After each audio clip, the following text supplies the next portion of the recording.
दोस्तों, पिछले हफ्ते आपने देखा कादिर पूछे गए सवालों से किसी तरह बच के निकल तो जाता है, लेकिन हाजी साहब उसकी रग रग से वाकिफ है।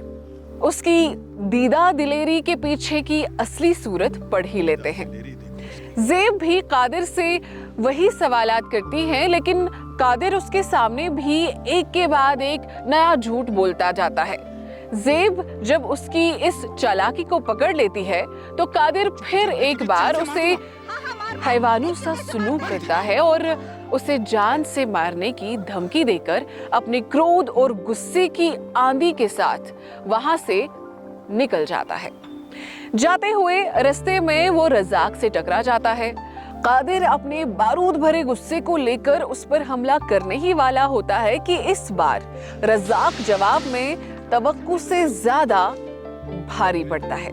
वो कादिर को अपने दोनों हाथों से दबोच कर कहता है कि अगर उसने ज्यादा गुंडागर्दी करने की कोशिश की तो वो उसकी सारी पोल खोल के रख देगा। नारायण जी कादिर के वापस आने से थोड़ा मुतमईन है, लेकिन फिर भी वो हाजी साहब को उस पर नजर रखने को कहते हैं। इसी बीच गुलाम अहमद कुदरती गुलाम बेग की एस्टेट पहुंच जाता है। वहां गुलाम बेग के साथ जैन को शराब पीते देख हैरान रह जाता है। गुलाम बेग गुलाम अहमद के यूं अचानक आ जाने पर बेहद आतिशज़दा हो जाता है और गुलाम अहमद को वहां से फरार होने का हुक्म देता है। हाजी साहब जैन की बात अजीजी से कर ही रहे होते हैं कि गुलाम अहमद ऐन उसी वक्त वहां पहुंचता है। पीछे पीछे नूर मोहम्मद और कादिर भी वहां आ जाते हैं। गुलाम अहमद डरते डरते हाजी साहब को बताता है कि उसने जैन को गुलाम बेग की एस्टेट में उसके साथ शराब पीते देखा।